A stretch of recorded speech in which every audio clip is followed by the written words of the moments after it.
Hello everyone and welcome to Balkans Debrief. I am Ilva, Tare, a non-resident senior fellow at the Atlantic Council's Europe Center.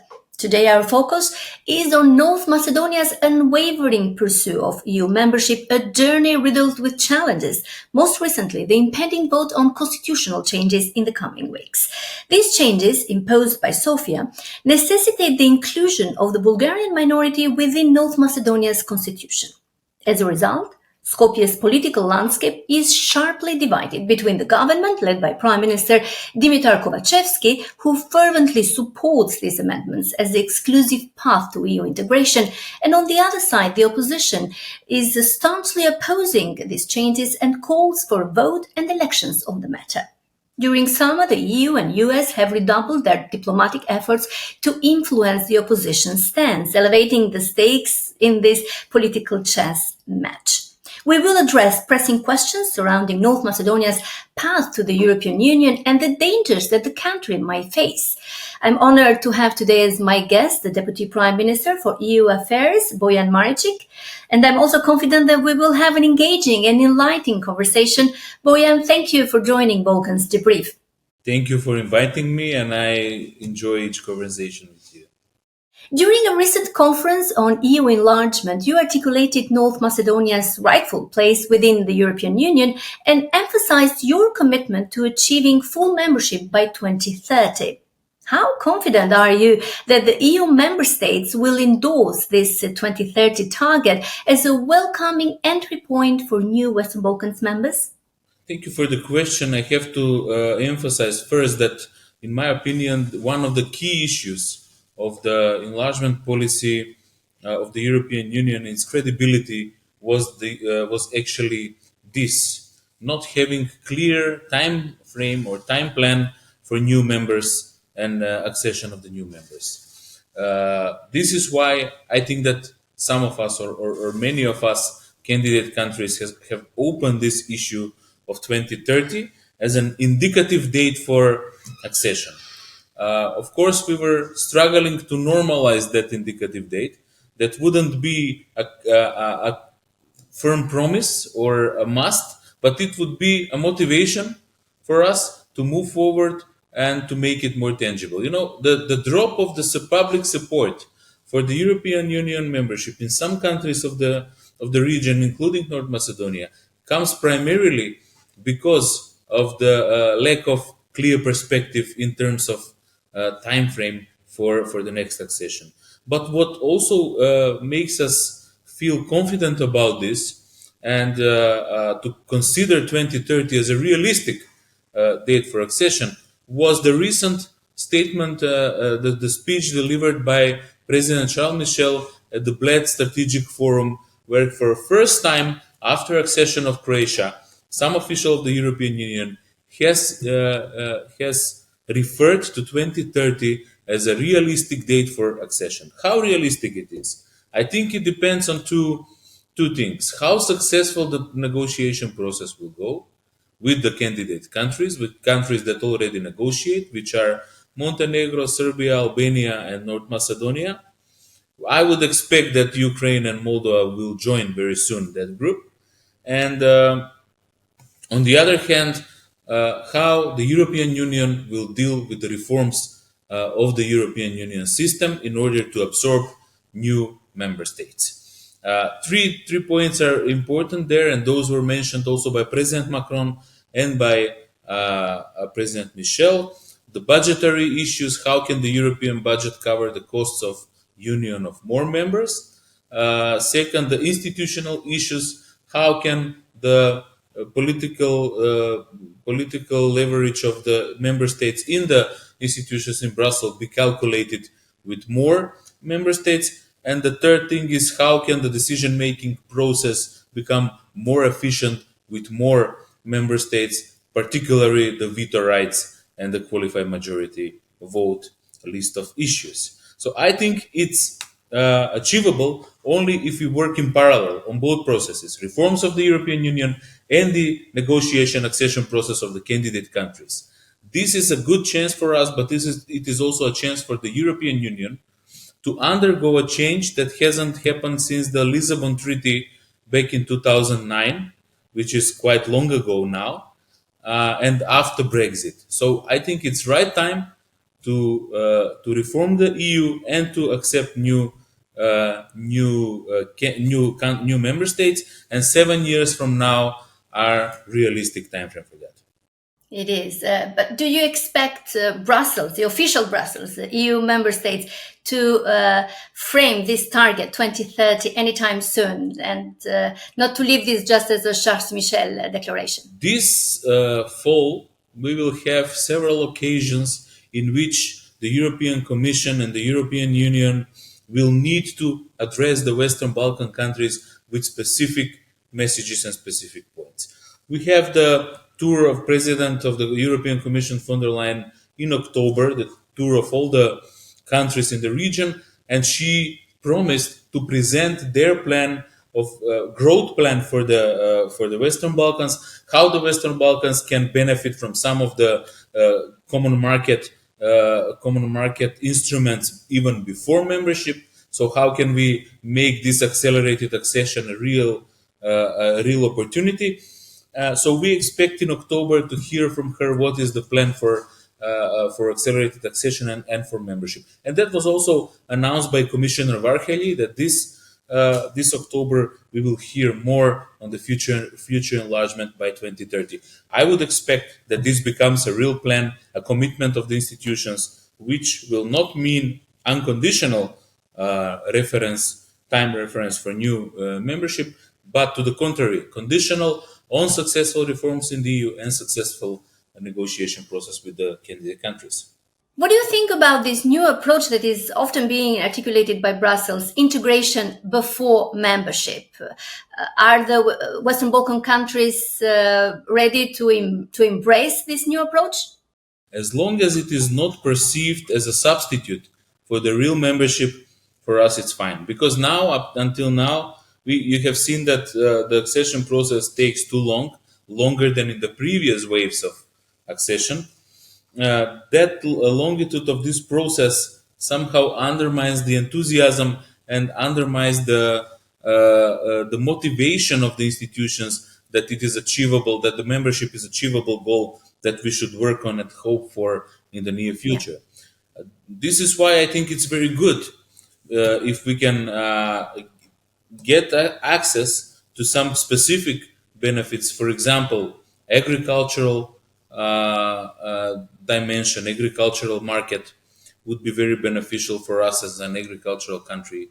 Policies of tourism development, some European funds that are accessible only for member states, but also let's say Rome like at home program that is available for the EU member states, recognition of diplomas and qualifications. This is some small things that will not cost the European Union at all, and it will mean a lot to the people of the Western Balkans. So I consider that as very positive, as an opportunity, but that must not be treated as a substitute to the full membership.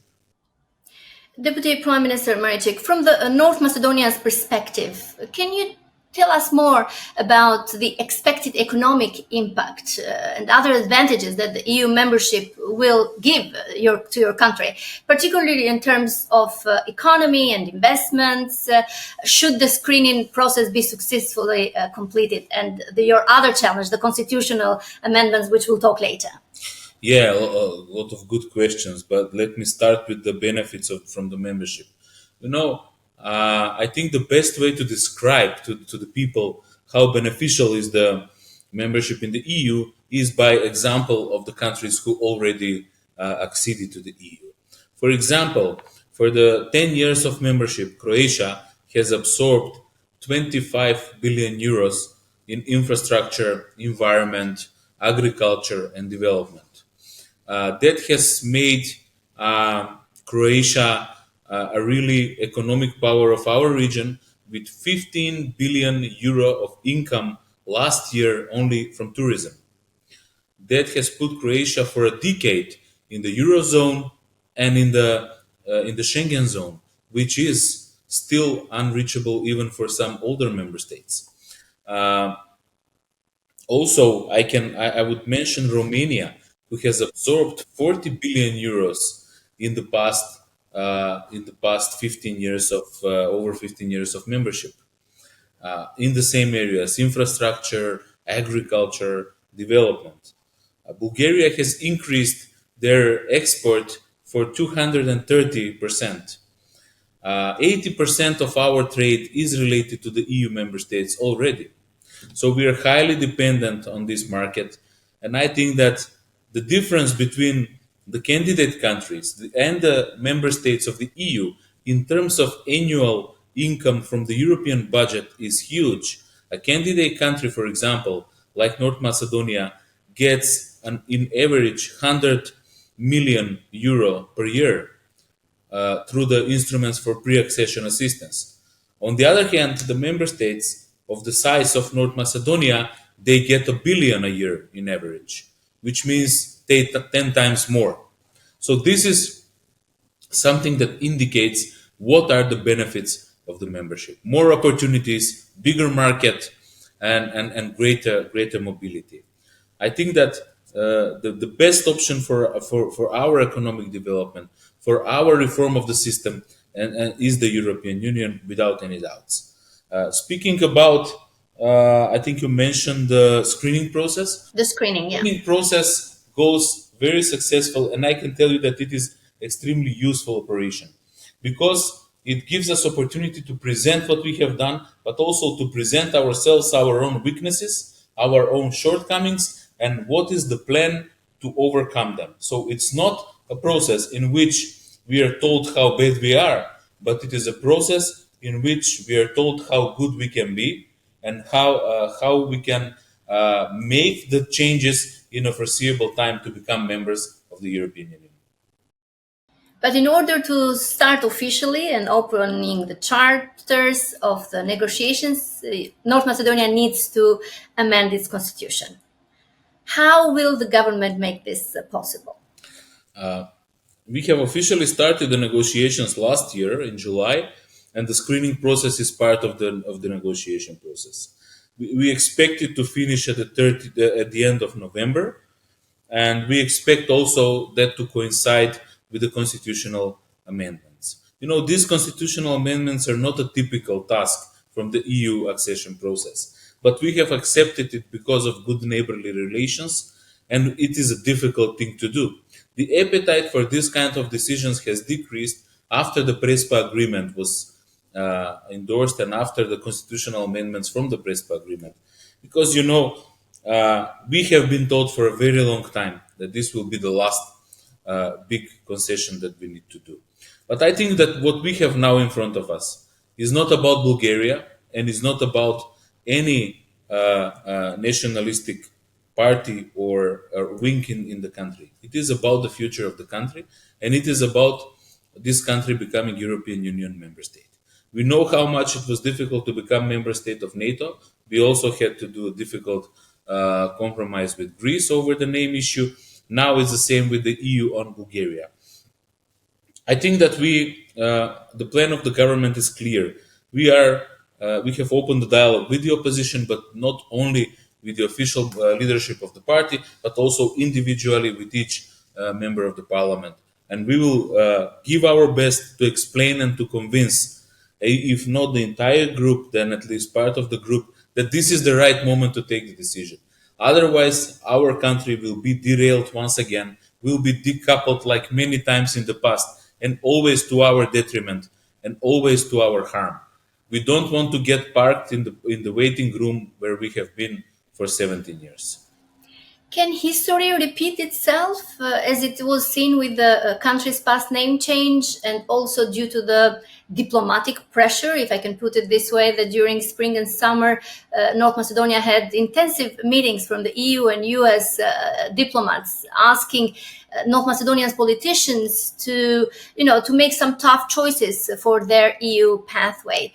Do you think the necessary votes, because you need 2/3 of members of parliament to vote in favor of the constitution changes, will be possible, will be able to guarantee them?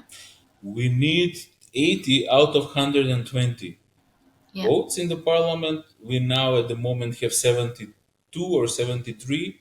that support. So we are lacking of 7, 8. I'm sure that if we are wise enough and if we use this time until November wise, that we can get the votes. I'm sure that most of the majority of the MPs will understand the gravity of their position and the leverage of and the responsibility they have in taking this decision. Can you tell us a bit more about the public sentiment regarding the constitutional changes in the latest surveys, if you have any information?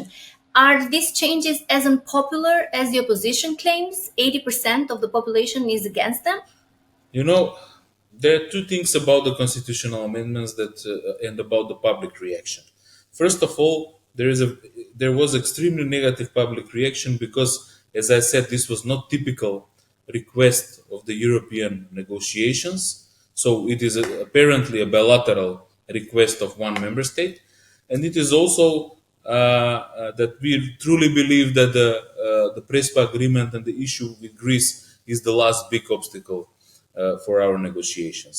Unfortunately, this came out, and many people felt jeopardized. Many people felt threatened because of what Bulgaria did.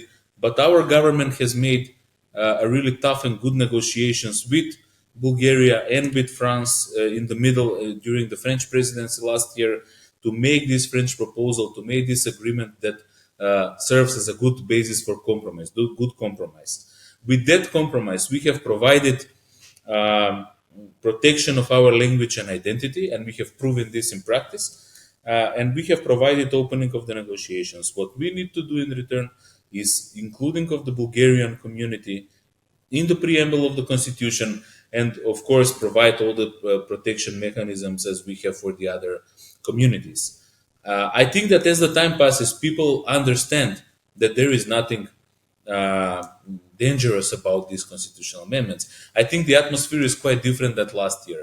In principle, it might be that last year 80% of the people were against the constitutional amendments, but 80% of the people are in favor of European Union membership of North Macedonia.